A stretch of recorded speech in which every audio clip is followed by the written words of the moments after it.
Well, good evening, everybody. Welcome to Amos 4. Um, as we're about to hear, the news doesn't get any better than it was in Amos 3, but bear with me. I think we'll get to a good place eventually, but it's likely to be in a couple of weeks. Let's start with a word of prayer. God, thank you for the gift of your words. Thank you for the ways that you shape us and remake us into the disciples that you call us to be. May we be people who see your rebuke in the past and look at our own lives and see where we might change, where we might grow, where we might be better reflections of you. We pray these things in your Son's name. Amen. So we are in Amos 4 now, and I'm gonna give a little bit of background again. And this is not just because we have new folks tonight, but because I think you get a little sense of the momentum of the letter as when we talk about it this way. And so tonight we get into another part of the letter, part of the book that's difficult for us to hear.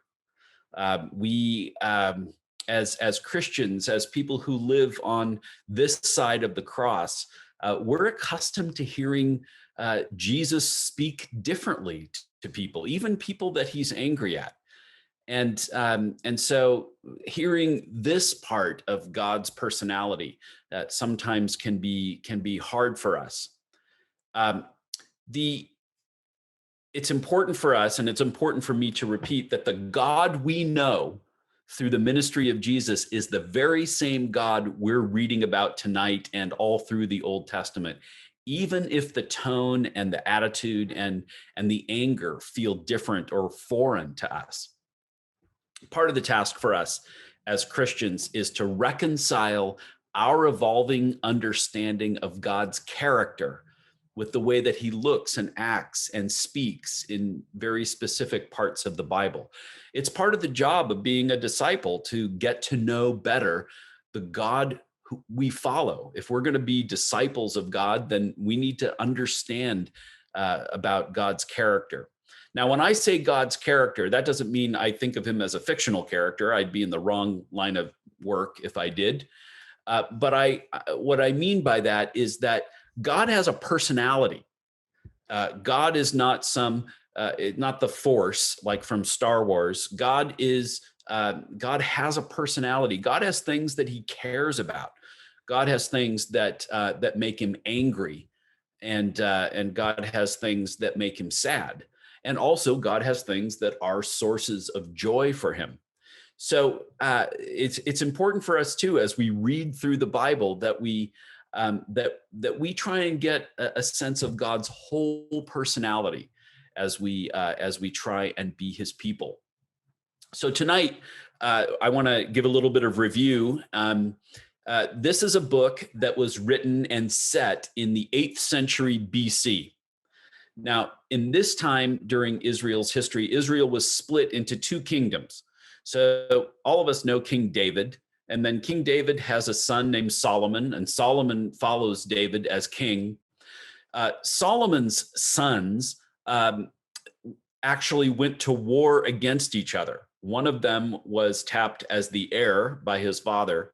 Another one of the sons didn't like his father's choice because he wanted to be king. And so they went to war with each other, and they ended up splitting what had been Israel into two countries. And the northern kingdom was called Israel, and the southern kingdom is called Judah. Now, it's interesting. Israel is the more familiar name, but Judah is where all the places that most of us know, it's found within those borders. Jerusalem is there. Eventually, Bethlehem is there. Jericho, all of those places, those are southern kingdom places. And these countries existed separately, even though they shared a faith and they shared an origin in being God's chosen people. They were divided against each other. And so even that speaks to our present day, that we're looking at a people who are connected deeply in their origin story, in their geography, in their historical experience, and yet they are so divided against each other that they are really two different distinct nations. So you have Judah in the south and Israel or Samaria in the north. And just, for those of you who've been here for the last couple of weeks, this part of the story, but the after some exile and some other things that's going to happen in the next few centuries after Amos, when everyone's back in the country, the people in the south, in Judah, they become dismissive and they develop a hatred for the people in the north. Nothing that the people in the north can do is good enough for the people in the south. They're accused of being impure and have intermarried with other people. And the people in from Samaria become the Samaritans in Jesus' time. And one of the reasons Jesus chooses a Samaritan as the hero of the story is because the people in Jerusalem would have heard that as an insulting story. We often think of the Good Samaritan as just a story about a nice guy who helps somebody that no one else would help, and it is that. But Jesus tells that story and makes the Samaritan the hero to get his people in the southern area, in what had been Judah, to be more loving and accepting of the people in the north. So Amos is a prophet, but he's not a prophet by birth. We've read over the last couple of weeks that Amos was a businessman. Amos was not a shepherd. Amos was a step up from that, a middle-class small businessman who ran his own ranch and employed shepherds. The scriptures tell us that he was a sheep herder, not a shepherd. And so that's an elevated state. He had shepherds that worked for him. And God comes to Amos, and we're going to hear that call in a few chapters. God comes to Amos and says, I want you to leave your country, which is Judah, the southern kingdom, and go to the northern kingdom, go to a foreign country and tell them they're living their lives wrong. Amos, probably much to his own surprise and maybe his family's surprise, he went. And most people estimate that Amos's ministry in the northern kingdom was less than a year, maybe 6 months, maybe even shorter than that. He went up there to deliver God's message, which was, you are not living up to the covenant that I established with you. And because of that, I'm threatening you with punishment. We know, because we live on this side of history, that Israel did not change. And within a century or so, the Assyrians came into the northern kingdom and destroyed it and took some of their people off in exile. That gave the southern kingdom a chance to gloat until the same thing happened to them with the Babylonians. But that's a different story for us. Amos is a prophet. He is not born to be a prophet. He didn't go to prophet school. He literally was called by God to go for a particular purpose. And he was sent to the north to tell God's people that they were living outside their covenant with Yahweh. This book is a collection of sermons that speak to the people on behalf of God. In the first section, we saw, and I said from the very beginning, that God, through Amos, is building a case against Israel. And one of the ways he does that is he starts naming the sins of all the countries that surround Israel. We saw, I think, Moab and Tyre and Gaza and Ammon and a handful of other countries that are all around Israel. And in the first chapter, God starts naming the things that they have done and saying, this is why I'm going to punish you. He says they've breached treaties, that they've sold people into slavery, that they've committed horrific war crimes that are actually described in that first chapter. God cares about the way that people treat people, even if they're not his people. None of these were necessarily people who followed Yahweh, but God still cared that they were abusive to the nations next to them. In the next section, we see God settle his focus on the northern kingdom. This is the kingdom that Amos went to speak to. And he talks about their abusive business practices with the poor, that they deny justice to people who don't have any power in the courts. That's a theme throughout all of the Old Testament. God gets particularly angry when people who are weak are abused by the courts by people who are powerful. That they had lived into a sort of perversity in chasing other gods, and that they had engaged in oppressive lending practices that abused the poor even more. And so I said that week, and I've said each week since then, that list of sins is timeless, right? We can look at all of those and say that these are things that are reflected in our own culture, in Western culture. In most of the developed countries in the world, you see abusive business practices that end up abusing the poor. You see people who are wealthy are able to get justice in the courts, but not people who are poor and powerless. You see people who are abusing the poor through oppressive lending practices. I think when we did that one, we talked about payday lenders and the exorbitant interest that they charge, and that their real goal is to get people in long-term debt. They are basically legal loan sharks. So this list in this 8th century BC book actually applies to us in our own time.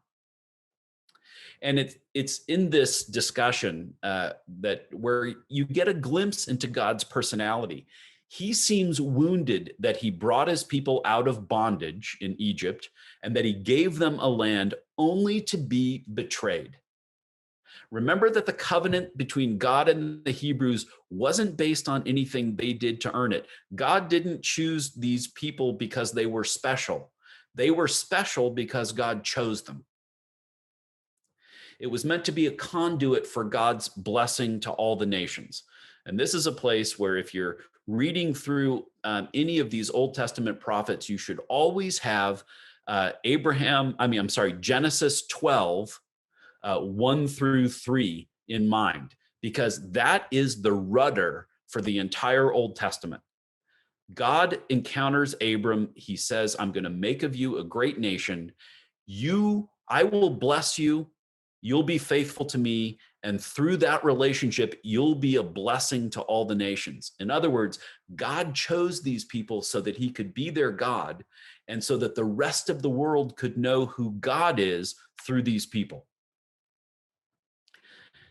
When you look at Amos, you think maybe the nations around Israel could have made some good use out of Israel sharing God's blessing with them. In other words, had Israel lived the way they were called to live, maybe those nations around them wouldn't have been so abusive to each other. God's blessing is meant to come through us and make the world a better place, whether people know God or not. That's one of the essential lessons of Amos. The nations around Israel, instead, because Israel was behaving just like they were, they all abused each other, and God is angry and wounded at this behavior, this betrayal. Then in chapter 3 last week, we saw that God called 2 of Israel's historic enemies to stand as witnesses to his judgment. He calls the Philistines and he calls the Egyptians, and he says, stand up here on this high place and watch what I'm going to do to my own people, because they have plundered the poor, they have abused people in the court, they have done all these things that God has already listed. He's going to keep listing things as we get into the chapter tonight. Where we pick up the story tonight, God is still angry. He's still listing the sins of Israel. And some of these are good for us to hear and to remember. I'm gonna pull this up because I actually forgot to bring my Bible in this room, so I'm gonna read it off of Bible Gateway. So I'm gonna read this in sections because, very honestly, chapter 4 is really just too harsh a letter to read all at once. But hear these first 3 verses, and then we'll move on to some of the others. But chapter 4 begins, verse 1. Hear this word, you cows of Bashan on Mount Samaria, you women who oppress the poor and crush the needy, and say to your husbands, bring us some drinks. The sovereign Lord has sworn by his holiness that the time will surely come when you will be taken away with hooks, the last of you with fish hooks. You will each go straight out through breaches in the wall, and you will be cast out toward Harmon, declares the Lord. Now, that's a tough passage. The cows of Bashan. I'll just say, it's never good to be called a cow. I just, if you're not a cow, I can't imagine it being a good thing to ever be called a cow. We'll set aside room for cows because they are cows. But listen to what this one theologian and biblical scholar says about this little section right here.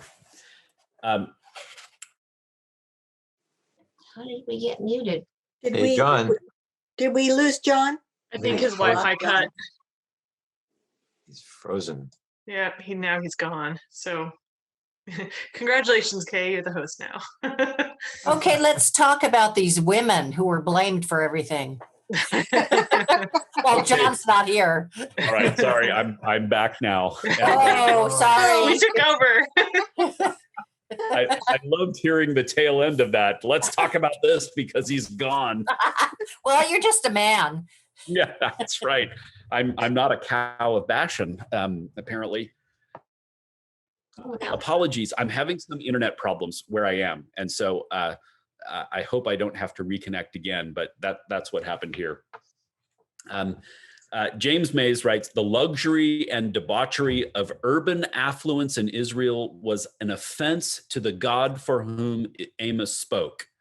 The offense lay not just in its stark contrast to the condition of the poor, but in the fact that the affluence was built on the suffering of the needy.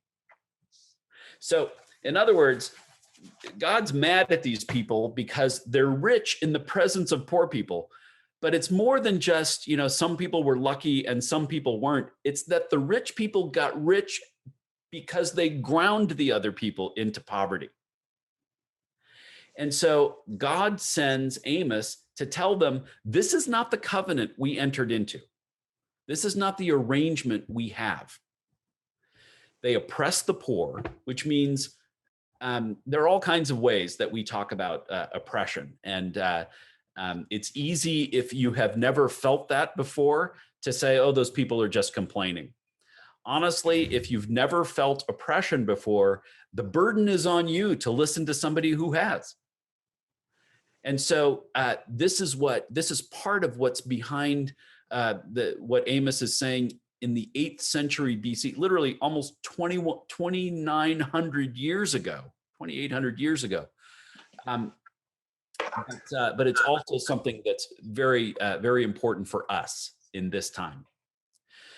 But they not only oppress the poor, they crush the needy. There's an exploitive part to what they do, and then there's a cruel part to what they do. It's one thing to engage in business practices that oppress the poor. It's another thing to enjoy it.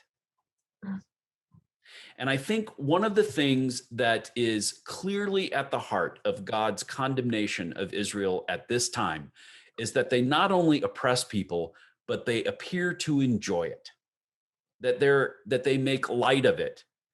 And in the face of all those needs surrounding them, all of those people suffering who don't have enough food that we're going to hear in just a moment, in the face of all that, they enjoy their luxury extravagantly.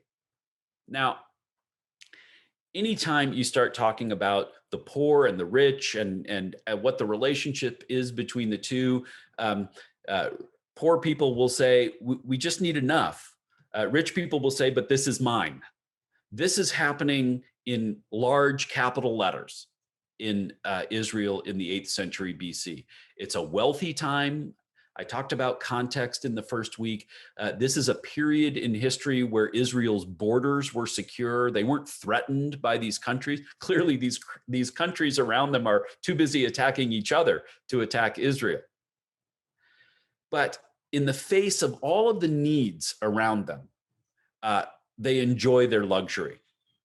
This is something that you see into the New Testament too, that there is this sense that you're not supposed to pass by somebody who's needy. Even the story that gets based on somebody from Samaria is about religious people, good people, walking past a wounded guy in the road until somebody that the listeners of the story hated stopped to help him.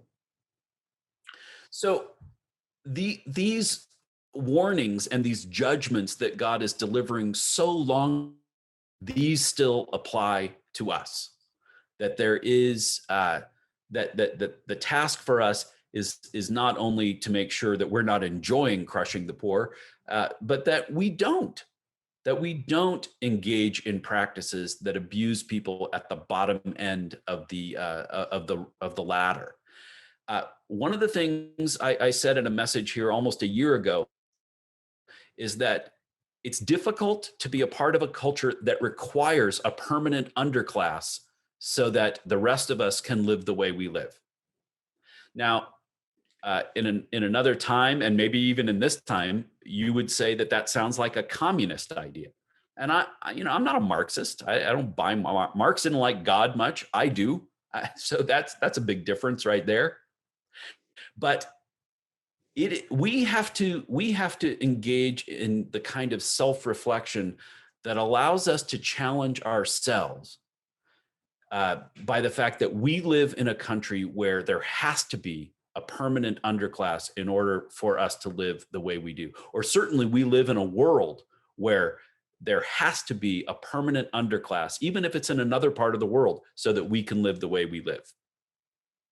I, like most people, like many people, I carry an iPhone. Much of my life and work takes place using that phone. I also do what a lot of people do with theirs. I take pictures of food and I share it with my friends. But many of the minerals and compounds that are essential to building an iPhone are mined in countries that live in abject poverty. In other words, for me to have a smartphone, somebody has to go without food.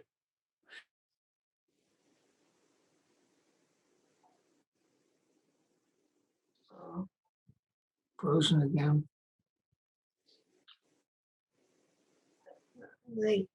There is a way we can get it going. That's a good statement to freeze on for a minute. Yeah. Yeah.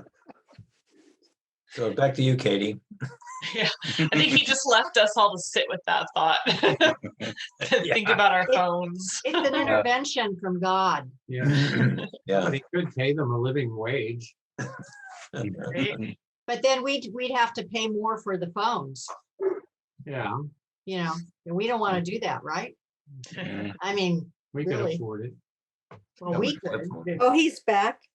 He's back now. Well, we had a really good discussion without you. We gotta give up. Anyway, Amos lends itself to soapbox preaching, and so I almost apologize, but not quite for that. So then we get to verses 4 and 5, and verses 4 and 5 continue this part of the story. God is now speaking to his people through Amos, and he says, go to Bethel and sin. Go to Gilgal and sin even more. Bring your sacrifices every morning and your tithes every 3 years. Burn leavened bread as a thank offering and brag about your free will offerings. Boast about them, you Israelites, for this is what you love to do, declares the sovereign Lord. Folks, none of that is good news for the people who are listening. Come to Bethel and sin is basically like saying, come to church and do your worst. Bethel northern kingdom. It's where the main temple existed. And so come to Bethel and sin. This was a sarcastic, ironic invitation to the people of the northern kingdom to continue to do their bad things. If they're going to do them, why not do them right in the temple? And then the next line, because a lot of things in Hebrew kind of balance each other out. Come to Bethel and sin, come to Gilgal and do even worse. Gilgal was a special arrangement of stones that created a worship space. Think of Stonehenge.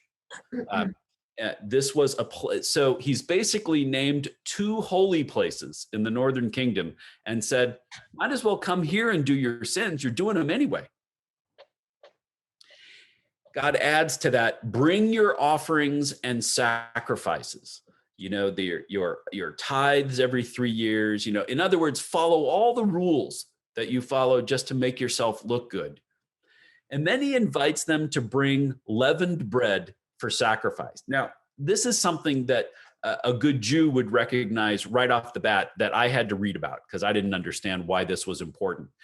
You were never supposed to sacrifice bread that had leaven in it.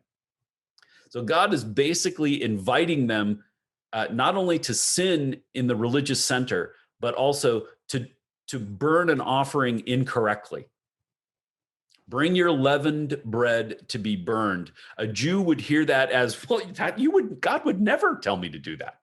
He specifically said, don't burn bread with leaven in it. You're supposed to take unleavened bread to your sacrifice. And then, as if all of that wasn't enough, God is ironically inviting them to sin because remember, alongside denying justice in the courts, the other thing that God hates even more than that is empty worship. That when the worship practices that he gave to his people were abused by those people. And so he says, bring all your sacrifices, bring your empty worship as you love to do. And the subtext is, even if they're meaningless. So then we get to another section, which is verses 6 through 11. Are you guys happy yet? This is good, joyful stuff, right? God's not just criticizing them for breaking his rules. God's rules had a purpose. And the purpose of being a blessing to the people around you was making sure that no one starved. So here's what he says to them in verse 6. I gave you empty stomachs in every city and a lack of bread in every town, and yet you have not returned to me, declares the Lord. That's verse 6. I want to talk about that verse just for a minute because there's some interesting things about that. A lack of food in the Hebrew, the phrase that's actually used there is cleanness of teeth. Now, I'm down in Southern California because I'm getting my teeth cleaned tomorrow. This is not what that's about. Cleanness of teeth were teeth that never touched food. It was an idiom to describe people who were hungry, people who lacked even the basic sustenance to get through a day. Cleanness of teeth and a lack of bread. This was God's way of saying, I gave you people who were living in hunger and deprivation, and all of you could see it, and yet you still exploited the poor and lived in luxury. And this is in verse 6, you see the first instance, I think, of this chorus that keeps coming back. You did not return to me. You did not return to me. In the next verse, he talks about, and I withheld the rain.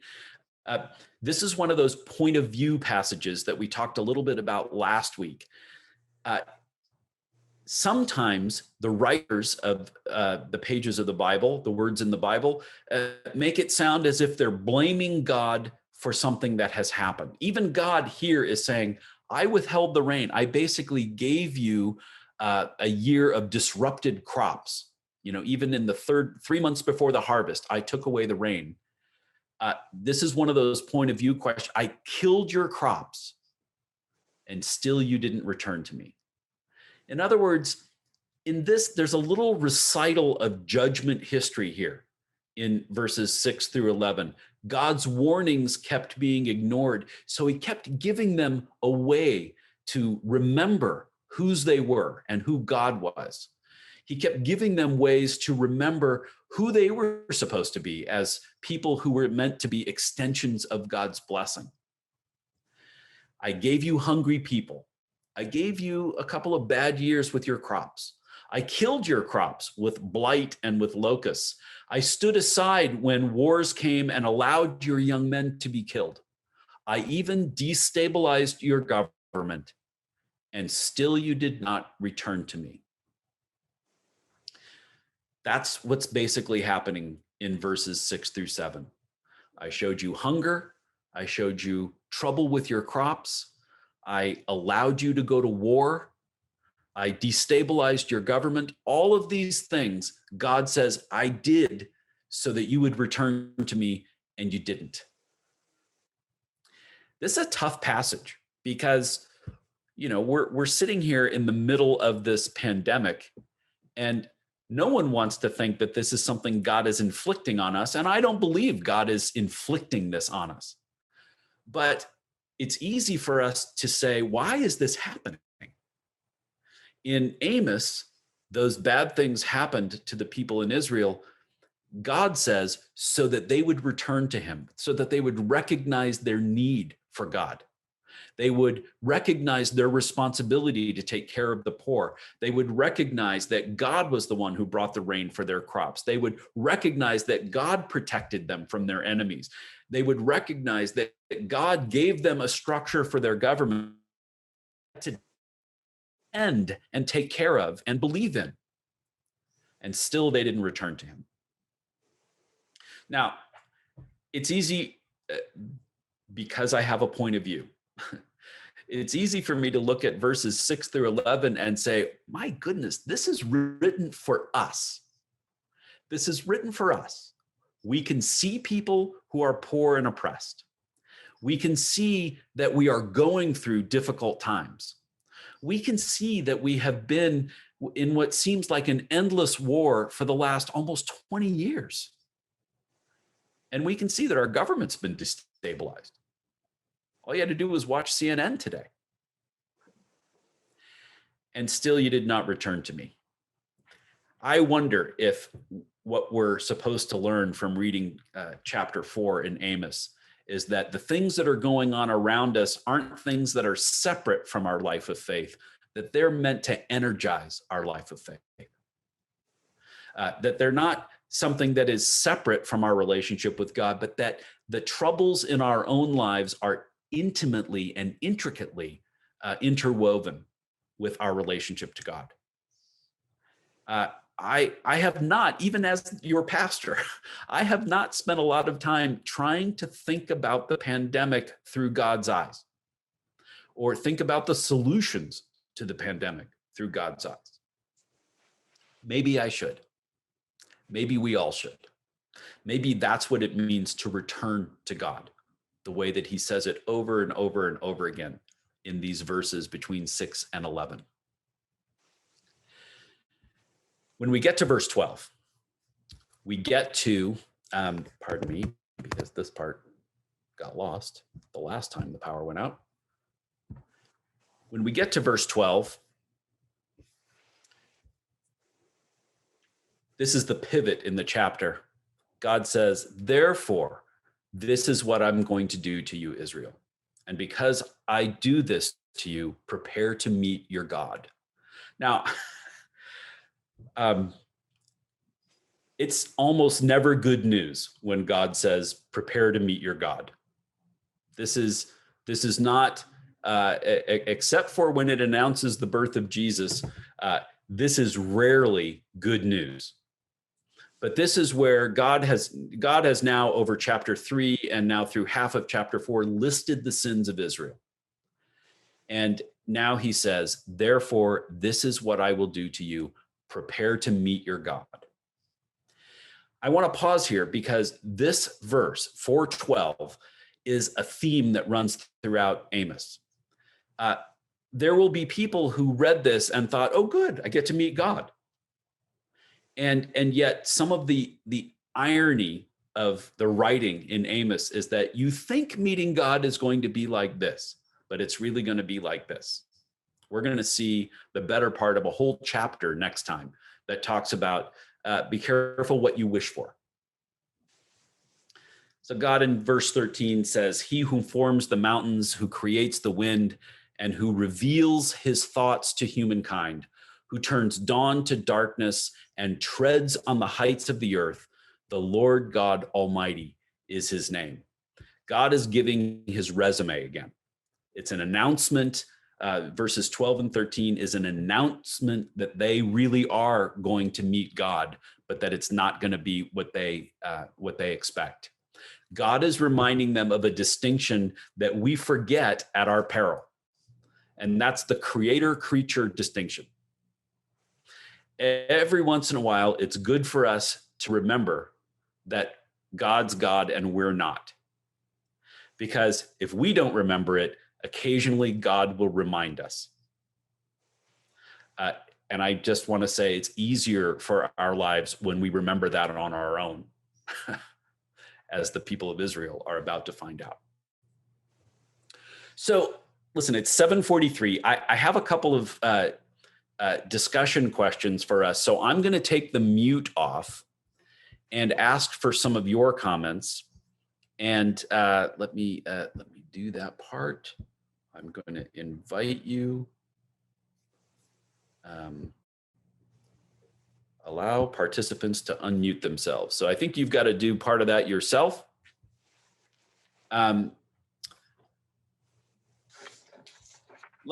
Let me ask the general question first. What do we make of all this? What do you make of the way God is listing the things that they're doing and the significance of them as he talks about them? I'm trying to make sure you are all. You can unmute yourself if you like. No? Just allow us. Now, Now we can. There you go. we could Yeah. do before. Yeah. There you go. I am so ready to hear somebody's voice that isn't mine. But maybe just some of your initial comments. I know that that's a tough chapter to read and a tough chapter to hear explained because it's not the way we see God. It's not the way we want God to speak to us, right? So maybe just put a hand up on the screen so I can see it if you've got a comment, and we'll try and make sure that not everybody's talking at the same time. Okay, I have a question right here. Sure, Glory. Yeah, God's been talking to his people all along like this through the Old Testament. So there's no wonder we shouldn't be surprised at this and how he treats the people. Isn't this a prolonged thing with God? Having to deal with his people all throughout the Old Testament, it's over and over again. You'd think he'd really be frustrated with his people. Yes. Now, here, to be fair to Israel, and this is where a close reading of a difficult book will help. But if you read through 1st and 2nd Kings and 1st and 2nd Chronicles, you see periods where there are faithful kings and where Israel lives in a faithful way that honors the covenant and God blesses them. And God doesn't send a prophet to tell them they're doing it wrong because they're not. And so what we're seeing in the prophetic literature is only the problems. And it can give the impression that there are only problems. Right. But that's not true.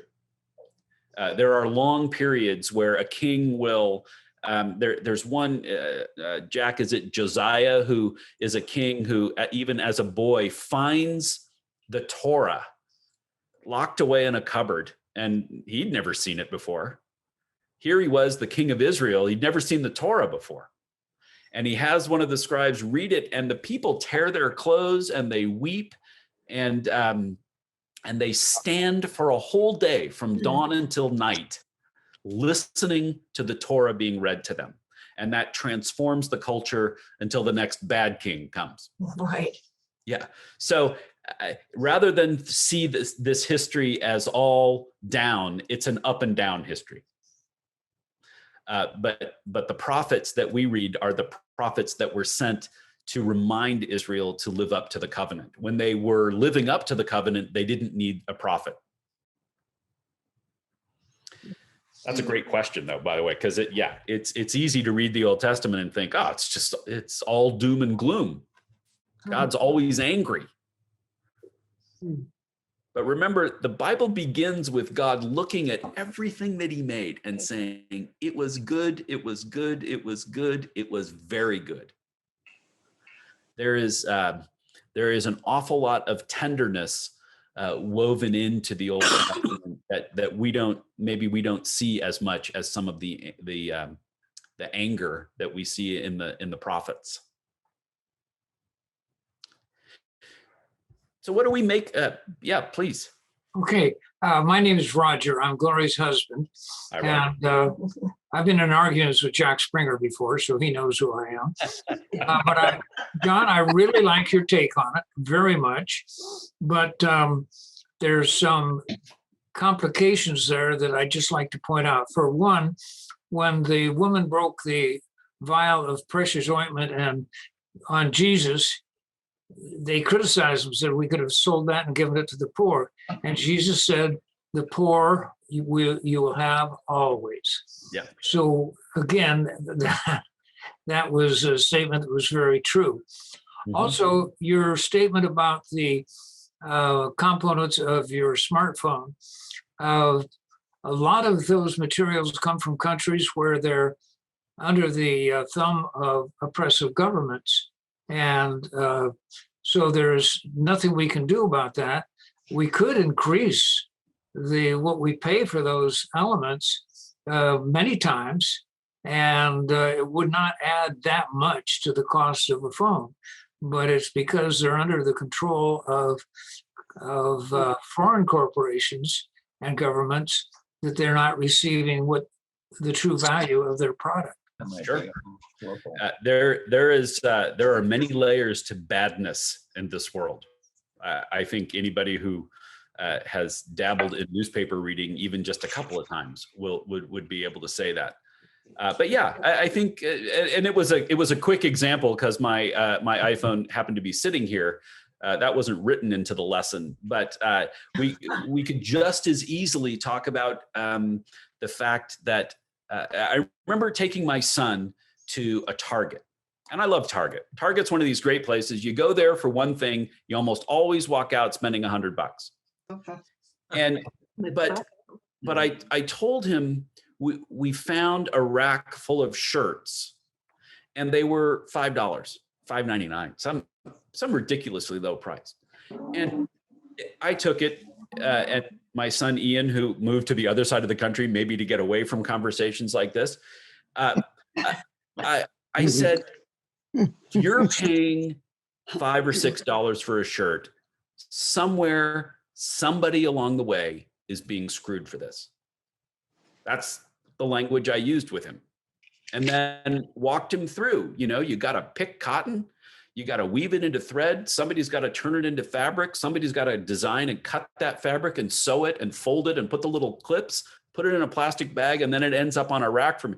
And if I'm paying $5 for that, somebody at the other end of that supply chain is making nothing. And so, not that I was looking for ways to spend more money, but we were cautious about buying things that just had a built-in injustice to them. And very honestly, we could all stand to buy better shirts and then just not buy them new every year. So this is the way my parents and my grandparents did it. You bought something, you saved up to buy a pen, or you saved up to buy a coat, and you wore it until it wore out. Right. We have been told that every new fall season, we got to get the new fall fashions. Or, every summer I got to get a new set of shorts and whatever. These are things that create part of that economy. And I wouldn't mind that kind of economy. I don't mind having a new pair of shorts every summer. I just want to make sure someone at the other end of that line isn't being kept in a permanent underclass so that I can pay $8 for a pair of shorts. May I add a follow-up? Sure. And of course, we have the current problem of the homeless, and that is the poorest of the poor. But that's pretty well integrated with drugs and mental illness. And so there's a more complex problem than just them not having the funds, because I know some that have been homeless who get disability checks every month, but they blow it on drugs. Yeah. So it's a compounded problem. And it is a compounded problem. And I'm just going to assume I heard you correctly and say that we're never going to be in a place where we judge somebody for their problems of addiction or mental illness. I worked at Union Rescue Mission, which was the largest service provider for the homeless in the U.S. I worked there for 6 years, and what I learned was that at a certain point in California's history, they decided we didn't want to pay taxes to cover the cost of mental hospitals anymore, and so they were quite happily welcomed to go out and make their own way. Well, the subset of the homeless who are mentally ill, many of them would have been much better off in care. Mm-hmm. And but that's a societal decision. That's rarely the decision of the person who is homeless. If someone has the tragic circumstances of being severely mentally ill, it's our job, I believe, to house them and to take care of them. And if that costs me $100 more a year in my taxes, so be it. There's 38 million people in California. We could afford that. So, and I appreciate what you say that is a subset.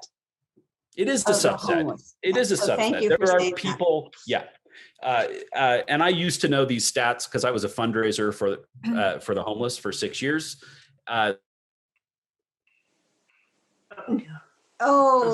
no. And he's back. Am I there? Yeah. You're back. Okay. The statistics are complicated, and that there are some who are mentally ill. There are some who are struggling with addiction.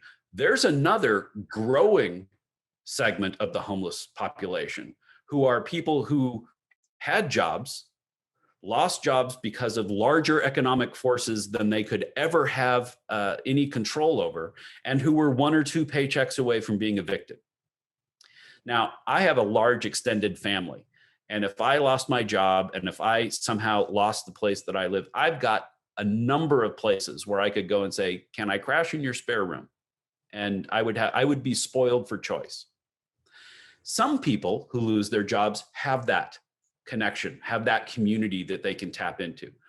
The people who don't are the people we see on the sidewalk. Mm-hmm. And I want to acknowledge that there is a subset, a much smaller subset of homeless people. I had a long conversation when I was in seminary with a guy named Woody who lived on the streets in Pasadena. I was I was dabbling. This was a part-time job for me. I was one of 2 people who did overnight staff for a cold weather shelter. So from December through the end of February for 3 months, we had this church open, and they needed people to staff to set the beds up and take them down in the morning. I got talking to Woody and said, look, you're a smart guy. He was whip smart, funny, charming. We talked a lot about how he got to where he got. I said, are you looking for help to find a job and maybe find a place? He said, his addiction was living on the street. But in 6 years at Union Rescue Mission and 2 years with the cold weather shelter and another 9 years operating a soup kitchen in London at my church, that's a tiny percentage of the people who have this adrenaline rush from living on the street. It's like a hunter-gatherer mentality. He loved waking up in the morning and saying, how am I going to scrounge breakfast? And then as soon as he's wiping breakfast off, he's thinking, how am I going to scrounge lunch? That's his life. But that's a tiny percentage. Let's just set aside people who choose to be there and say that our economy is an enormous engine that produces a lot of great wealth for a lot of people, but it also grinds people up in the process. And I think in every culture, whether they're industrialized or not, our Amos is written, like I keep saying, 8th century BC, 2,800 years ago. And yet the issues there are not tied to any kind of economy. They're not tied to any kind of political system. The issues are human. The issues are things that happen to people and among people anytime people gather in a society. Powerful people without morals will oppress people who are weak and don't have the power to fight back. That is a human rule. We are called to live and advocate for something different. If you learn anything from Amos, it's that our job is to advocate for something different than that and to live differently than that. You don't want to be one of the moral of the story for chapter 4. You do not want to be people who live blindly in luxury while people suffer outside your door. That's actually the matrix of another story that Jesus tells about. He tells a parable about a guy who has a poor beggar living right outside his door, steps out over him every single day to go and spend his money, steps over him to come back into the warmth and safety of his home. It's in the afterlife when they realized that God cared about one and was angry at the other. So none of this is just localized in Amos. This is not an 8th century BC idea. I think this is a thread that runs throughout the witness of Scripture, and I think it runs right through to today, February 10th, 2021. I agree. Mm-hmm. So I'm loving Amos. Amos is, I almost used a colloquialism that I'm not allowed to use as your pastor. Amos is kicking my keister. That's a nicer way to say it. I wake up thinking about this stuff, and I want for our church, when we can regather, to relook at what we're doing already and look at maybe how we can do something even more to be agents of this kind of blessing, because that's why God chose us, not because of anything we did, but because of what God can do through us. You know, I appreciate this chapter. I know that it comes across in the harsh Old Testament way, but it is full of wonderful lessons for us. You know,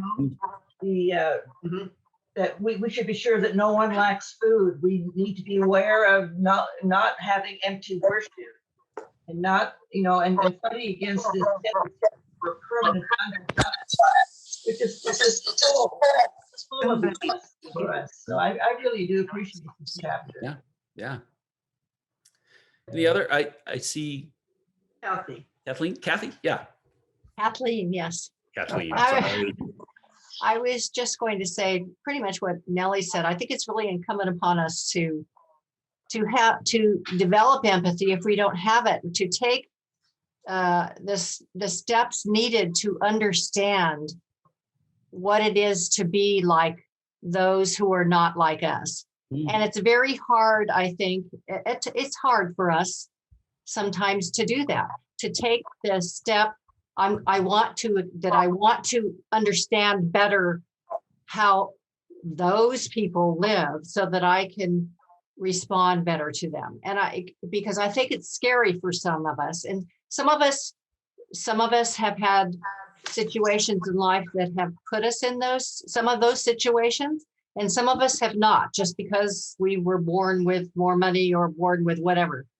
And I think that taking the time, this makes me think about taking the time to really ponder what others' needs are beyond our own and our own experience. And it's difficult to use as human beings.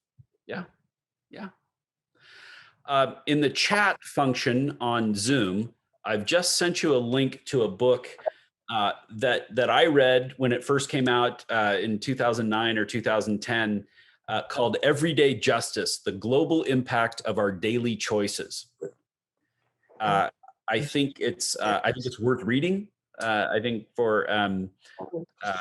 it taught me a lot about kind of where my stuff comes from, and really just so that I could be a more aware shopper and spender and buyer and keeper. You can't copy the entire.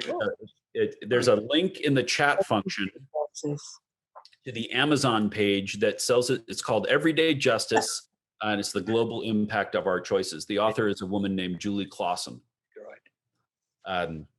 It's a wonderful book. It's not a complicated book. It's not a judgy book, but it reminds us that our stuff comes from somewhere.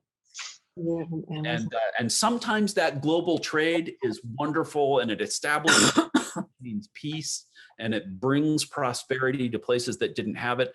And sometimes it ends up being an exploitive reality for people, so that we can have a $5 shirt. Impact dash choices. Okay. Yeah. So I know, that's all right. Any other comments or questions? We're a little bit past 8, but this book is putting me on my soapbox pretty regularly now. So you'll be glad to have a break next week for Ash Wednesday. Jack? Very good. Yeah, I have one comment, and that is the other side of the issue that was brought out by Amos is the kind of worship that is empty.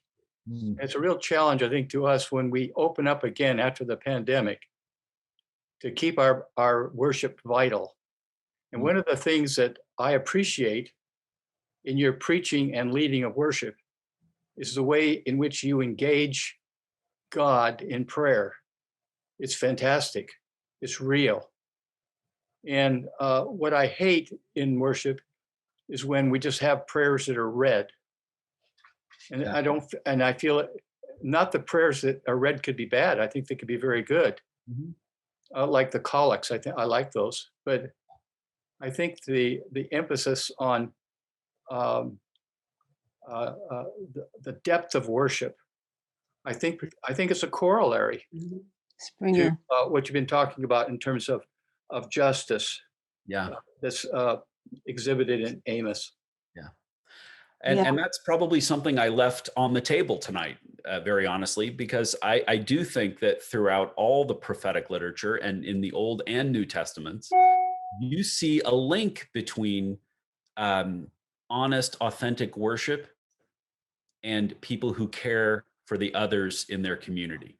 Right? It's when the people are gathered right after Pentecost, when they are gathering for worship, and you got the wind of the Holy Spirit and the fire on everybody's head. What's the first thing they do? They put all their stuff together, and then they redistribute it to make sure that everybody has some. Those two are intimately connected, and that'll be. Thanks for that, Jack. That's a good reminder that certainly by the time we start tying together the threads of this book, we have to be able to recognize that true worship inspires being the blessing to all the nations that was the point of all this in the first place. Well, I have to say, I admire this church. It's going out of its way to help the homeless and those in need. They've been very, very good about that. And as I say, I'm really impressed with all the people in this church. Yeah, I love that part. That's a strong draw to me as somebody who connects with churches in my particular role. The last church that I was a part of, we were involved in Family Promise, which was taking families in transition and giving them temporary housing on the church grounds while they got settled into apartments and more permanent accommodation. And in London, we did the same thing. The church had a soup kitchen on site, and then we added a cold weather shelter during the winter months. And so this is near and dear to me, obviously, as you can see and hear. But I think it's directly connected and deeply rooted in the scriptures that we read if we're brave enough to read them. And Amos takes a little courage. No doubt about it. And right around the corner, Grace Church has their Saturday morning God's Food Bank, where they give food away to 150 people. And that's where I tend. Yeah, that's fantastic. And that's what we're called to do. That's wonderful. Game, honey. And I'm gonna let us go. Oh, before we go, Sure. I think all this leads us in to Lent in a really special way. And thank you very much. And I'm looking forward to your Ash Wednesday service. And the deacons are looking forward to helping us feel like we're sort of together, even though we can't do a soup supper, but we would love to deliver or have you pick up some bread and a prayer and some other items next Tuesday from 11 to 1, either drive by. And if you can't, look me up in the directory, Margot Smith, and we'll make sure it gets delivered to you, because I think this is just a really important time for the church to pull together during Lent. And I look forward to what we're going to experience, John. So thank you. Thank you for that, Margot. Yeah, Thanks, Margot. I'm looking forward to that. In your kit, you will have some, like Margot said, a prayer and some instructions and a little bit of charcoal for which will represent the imposition of ashes this year. And you have to RSVP by Friday, right? The 12th? We'd like that, because the other thing in your kit is going to be some fresh bread. So our bakers need to know how much to make. Gluten-free is an option. And if they make too much bread, then the pastor's going to eat it all, and that is not a good thing for the pastor. Start a soup kitchen then. We get a new directory yet. Hey, God bless you all. And I look forward to seeing you on Sunday. On Sunday, we're going to be talking about Matthew 5, I don't know, somewhere around 14 and 16, about what it means to be light. And so we look forward to worshiping together on Sunday. I'll let you all chat, but I'm going to out. Good Thank job, you. John. Thanks, John. Thank you. That's you. Bye. Good night. See you on the 26th.